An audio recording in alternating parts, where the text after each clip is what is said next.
ਲੋ ਜੀ ਆਪਾਂ ਨਿਧੀਵਨ ਚ ਪਹੁੰਚ ਗਏ ਆ। ਸੋ ਆਪਾਂ ਹੁਣ ਇੱਥੋਂ गाइड ਨੂੰ हायर किया ਹੁਣ ਆਪਾਂ ਨੂੰ ਅੱਗੇ ਅੱਗੇ ਦੱਸਣਗੇ। एक बार प्रेम से बोलो वृंदावन बिहारी लाल की जय। ये है भैया निधिवन, नित्य निकुंज लीला स्थली वृंदावन की।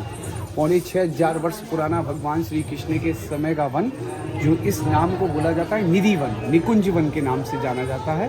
इस वन का दर्शन करेंगे, अद्भुत यहाँ के पेड़ों का दर्शन करेंगे, जो कि गोपी और कृष्ण के भाव से यहाँ आज भी विराजित है। जितने भी पेड़ देखेंगे यहाँ सब जोड़े से बने हैं, गोपी और कृष्ण के भाव से। इस वन के अंदर में पेड़ देखेंगे, ये देखेंगे सामने वाला, सब जोड़े से बने, सब जोड़े से बने हैं। इस दोनों, एक गोपी है इसमें और एक कृष्ण है, दोनों मिले हुए।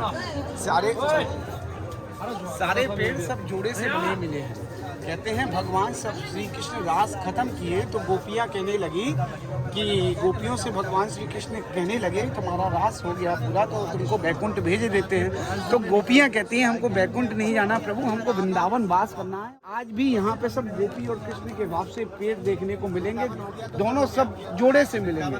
3 प्रकार की तुलसियाँ होती है, रामा तुलसी, श्यामा तुलसी, वन तुलसी। तो ये वन तुलसी है, घर में वनों में घरों में पाई जाती है 2 प्रकार की तुलसी, रामा तुलसी, श्यामा तुलसी। और ये है वन तुलसी जो वृंदावन बोल के आते हैं। 550 साल पहले तक ये पूरा वृंदावन तुलसी का जंगल था, बिल्डिंग वगैरह मंदिर वगैरह नहीं था कुछ भी। एक संत थे जिनका नाम था चैतन्य महाप्रभु जी, कृष्ण के अवतार थे, शरीर कृष्ण का, हृदय राधा रानी का। वो आकर के इस वृंदावन का खोज किए। अंदर से खोखले मिलेंगे पेड़, यहाँ पेड़ देखेंगे सब जड़ों से खोखले हैं, उसके बावजूद आप हरियाली देख सकते हैं वन के अंदर में। और सब मतलब एक दूसरे से इंटरकनेक्टेड इस प्रकार है कि जैसे भगवान स्वामी हरिदास जी की जो भजन स्थली यहाँ रही, जो भजन करते थे, तो कहते हैं कि पेड़ भी संगीत सुना करते हैं। तो जब संगीत वो सुनते थे तो मानो कि ये पेड़ इस आकृति में है, डांस की आकृति में, नृत्य की आकृति में ये पेड़ आप देखने को मिल रहा है आप लोगों को। प्रेम से बोलो राधा कृष्ण भगवान की जय। आगे आ गया है भगवान का ललिता कुंड। इस ललिता कुंड का दर्शन करेंगे भगवान का। ये कुंड है, इस कुंड का नाम बोलते हैं ललिता कुंड। भगवान का 6,500 वर्ष पुराना ये कुंड है। ये कुंड का जो कुआं आप देख रहे हैं, ये भगवान श्री कृष्ण के द्वारा खोदा हुआ कुआं है। कहते हैं भगवान जब रास कर रहे थे तो भगवान की सखियाँ हैं 8, ललिता, विशाखा, चंपकलता, मंजरी, श्रीदेवी, सुदेवी, चित्रलेखा, तुंग विद्या। तो कहते हैं ललिता सखी सबसे बड़ी है। कहने लगी कि प्रभु रास करते करते हम थक गए, हमको प्यास लगी है, जल की व्यवस्था कर दो। तो भगवान श्री कृष्ण इस कुएं को जो अपनी बांसुरी से कुआं खोदे हैं, ये वाला जो आप दर्शन कर रहे हैं, ये भगवान श्री कृष्ण के द्वारा खोदा हुआ कुआं है। कुएं में से जल निकाल के सब गोपियों ने अपनी प्यास बुझाई। इस कुंड का नाम पड़ा है ललिता कुंड। प्रेम से बोलो ललिता महारानी की जय। इस स्थान को बोलते हैं भगवान का सामने प्रकट। ये हमारे में राधा विराजमान संत का नाम है। ये आ गया है भगवान का रंग महल पे हम लोग पहुंच गए हैं। इस स्थान की क्या विशेषता है, यहाँ भगवान आज भी आते हैं। शाम होते ही, शाम कहीं होते हैं यहाँ आ जाते हैं। कहते हैं 7:30 बजे या संध्या आरती होती है, चांदी का बेड बिछा हुआ है भगवान के लिए। तो यहाँ 7:30 बजे भगवान की आरती के बाद पुजारी लोग 7 ताले लगाते हैं और 7 तालों के भीतर में 4 लड्डू, लोटे में जल, दातुन, लीला, श्रृंगार का सामान सब सजा के जाया जाता है। सुबह मंगला आरती होती है 6:30 बजे सर्दियों में और 5:30 बजे गर्मियों में। तो आप कभी भी आप लोग आएंगे, कोई भी, तो यहाँ जब आएंगे तो सब सुबह पुजारी जी यही आपके सामने दरवाजा खोलते हैं, पर्दा हटाते हैं और आपको दिखाते हैं कि लड्डू खाया हुआ, दातुन चबा हुआ, लोटे का पानी बिखरा हुआ, श्रृंगार का सामान आज भी बिखरा हुआ। यही स्थान है, श्रृंगार लेके आओ पूरा। रात का श्रृंगार बिखरा पड़ा हुआ है, कल का रात्रि का श्रृंगार बिखरा पड़ा है। सामने भगवान विराजमान है, शाम को पुजारी जी जाएंगे, सब श्रृंगार बिखरा मिलेगा। सुबह जब आएंगे रात के 8:30 बजे के बाद कोई इधर खिड़की दरवाजा जितना भी आप लोग देखते हैं, झाँक करके नहीं देखते। यदि कोई झाँक करके देखता है तो कहते हैं अंधा हो जाता है या पागल हो जाता है, क्योंकि ये भगवान की नित्य निकुंज लीला स्थली है। कहने का अर्थ भगवान जब रास किए कि कहते हैं भगवान अपनी पिता रात्रि शरदूत फुल्ल मल्लिका और चिरंतम मनस्चक्रे योग माया उपासिता। कहते हैं ब्रह्मा जी की 6 महीने की रात को भगवान ने रास में प्रविष्ट किया था। तो ब्रह्मा जी का एक दिन कैसे होता है? सतयुग, त्रेता, द्वापर, कलयुग, 4 युग जब 1000 बार बीतते हैं तब ब्रह्मा जी का एक दिन होता है। तो आप समझ सकते हैं कितना लंबा रास और कितना लंबी भगवान की रात होगी। तो ये वही रात का ये नित्य निकुंज लीला स्थली है जहाँ भगवान आज भी कहते हैं भगवान आते हैं और रास करते हैं। नित्य वृंदावन का आप लोग दर्शन कर रहे हैं। तो ये सब खिड़की दरवाजे जो बंद हो जाते हैं, इनके घरों में आप कोई भी जा करके पूछेगा तो घुंघरुओं की और बांसुरी की आवाज़ आज भी भक्तों को इस वन के अंदर से सुनाई देती है। किसी के घर में भी जाके पूछेंगे, आज तक वाले जी न्यूज़ वाले यहाँ पे न्यूज़ रिपोर्टर आकर के अपने अपने कैमरा लगा करके उन्होंने ट्राई किया पर कैमरा उनका ब्लर हो गया, खराब हो जाता। देखिए इस वन के अंदर में झाड़ू लगती है 3 टाइम, सुबह दोपहर शाम। तो जो सुबह की झाड़ू लगती है, भगवान की जो तुलसी की डंडियाँ जो होती हैं जो झड़ जाती हैं पेड़ों से, उनको किसी को दिया नहीं जाता। पुजारी झाड़ू लगा करके इकट्ठा करता है और इकट्ठा करके भगवान कृष्ण के घर पहुँचाता है। तो वहाँ तुलसी की माला बनती है, माला के 4 पीस करके भगवान के चरणों से स्पर्श करा के पुजारी जी उन माला के तुलसी के दानों को प्रसाद में मिला देते हैं। और जो भक्त लोग भगवान श्री कृष्ण के घर जाते हैं तो उनको भगवान का वहीं से प्रसाद तुलसी के दाने भगवान का वस्त्र दिया जाता है। प्रेम से बोलो राधा कृष्ण भगवान की जय। आगे चलेंगे तो देखेंगे यहाँ पेड़, आप गौर से देखेंगे तो पेड़ सारे झुके हुए दिखाई देंगे। नीचे पेड़ जितने भी देखेंगे सब झुके हुए दिखाई देंगे पेड़। इनके झुकने का 2 कारण है। पहला कारण है कि ये झुक करके ये इशारा करते हैं कि झुक करके ही भगवत प्राप्ति वो हो सकती है इंसान की। यदि वो तन के खड़े रहेगा तो उसको भगवान नहीं मिलेंगे।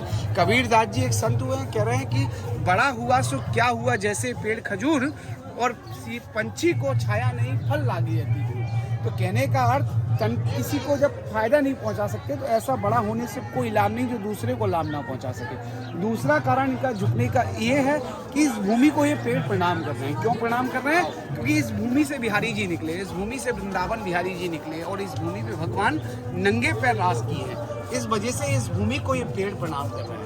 प्रेम से कृष्ण के भाव से आप इस वन के अंदर में, निजी वन के अंदर में आप देख सकते हैं। आइए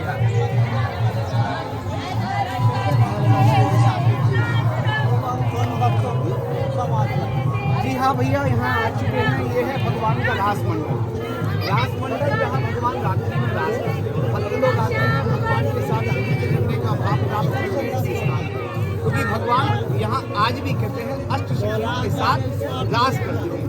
कहते हैं भगवान ने जब रास किया था तो बंसी के पेट पर भगवान ने बंसी बजाई। तो उस बंसी को सुन के, क्योंकि बंसी की आवाज़ से गोपियों को सुनाई दी, उस बंसियों को सुन के जितनी भी ब्रज की गोपियाँ थी सब अपना अपना कार्य छोड़ के भगवान श्री कृष्ण के पास पहुँचे। तो भगवान श्री कृष्ण उन गोपियों की पहले परीक्षा लिए। जब परीक्षा में गोपियाँ पास हो गई तब भगवान रास किए। तो उस रास को देखने के लिए बड़े दूर दूर से ब्रह्मा आदि देवता लोग आए और शंकर भगवान कैलाश पर्वत से नीचे उतर के वृंदावन में कृष्ण भगवान से निवेदन करने लगे कि प्रभु रास का दर्शन करा दो, बड़ा दूर से आशा लेके आया। तो भगवान कृष्ण कह रहे हैं यहाँ किसी पुरुष को एंट्री नहीं है, यहाँ तो सिर्फ गोपियों को एंट्री है। प्रभु राधा रानी रुष्ट हो जाएगी आप प्रवेश करेंगे। तो बोले प्रभु क्या दूसरा क्या उपाय है? तो कहते हैं यमुना जी के पास जाना, तो वहाँ आपको 16 श्रृंगार प्रदान करेंगे। तो शंकर भगवान को यमुना जी के पास दिया जाकर के भेजा कि आप वहाँ से गोपी बनकर के आएंगे तब आपको रास में प्रवेश मिलेगा। तो यमुना जी के पास शंकर भगवान गए, गोपी बनकर के आए, रास में प्रवेश किया। जब नाचने लगे तो उनका घूंघट खुल गया। जब गोपियों ने उनको घूंघट खुल गया तो गोपियों ने देखा तो उनका नाम पड़ गया वही गोपेश्वर महादेव। तो यहाँ से 1 किलोमीटर की दूरी पे शंकर भगवान का भी मंदिर है, जहाँ शंकर भगवान पूर्ण रूप से गोपी रूप में शाम के समय दर्शन देते हैं। तो शंकर भगवान ने वरदान मांगा, प्रभु जो कैलाश पर्वत से मैं कामना लेके आया पूरी हुई। कलयुग में हृदय में जो गोपी भाव लेके आए, ये भाव रखे कि बिहारी जी हमारे और हम बिहारी जी के, जो ऐसा भाव लेके आए भगवान उन गोपियों की कामना पूरी करें। नाम पड़ा मनोकामना। प्रेम से बोलो राज राधा रानी का दर्शन।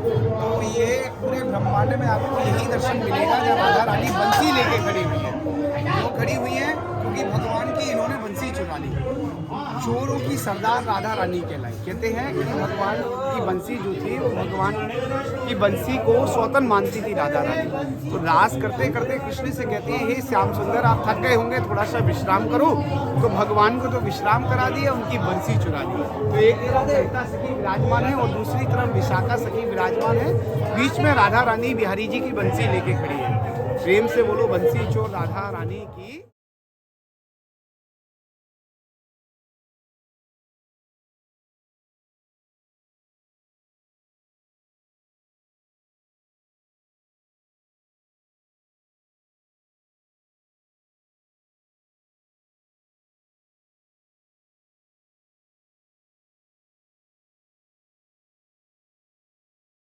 ये सामने जो दर्शन कर रहे हैं ये है स्वामी हरिदास जी की छवि। इनके पास 3 वस्तुएं रहती थी, एक गरबा रहता था, तानपुरा रहता था और एक गमछा रहता था।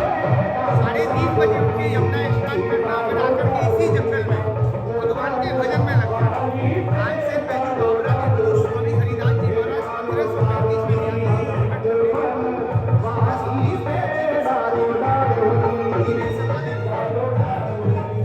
समाधि का दर्शन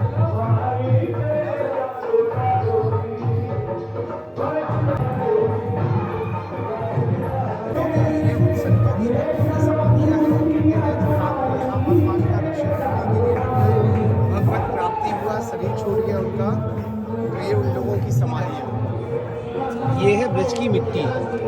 ये देखिए, ये ब्रज जो है ये जीते जी इंसान को, भक्त को मुक्त कर देती है। कहते हैं मुक्ति कहे गोपाल से मेरी मुक्ति बताओ, और ब्रज रज उड़ मस्तक लगे सुमुक्त मुक्त हो जाओ। कहते हैं तुलसीदास जी की चित्रकूट की राम रज वृंदावन की धूल, और उड़ उड़ के मस्तक लगे तो पाप हुए सब दूर। ये इस मिट्टी की महिमा है। कहते हैं गंगा जी मरने के बाद मोक्ष प्रदान करती है, पर जीते जी मोक्ष प्रदान करे वो ये मिट्टी, ये रज भगवान के चरण। उनका नाम क्या है, शुभ नाम बता दीजिए। मुकेश ब्रजवासी, मुकेश पंडित जी बोलते हैं मुझे।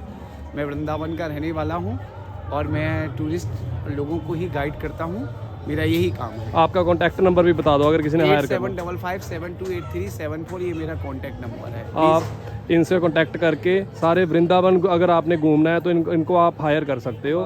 तो निधि वन का आज का टूर जो आपने देखा, तो कहते हैं बंसी सब सुर त्यागे है और एक ही सुर में बाजे है, और हाल ना पूछो मोहन का, और वृंदावन में सब कुछ राधे राधे है।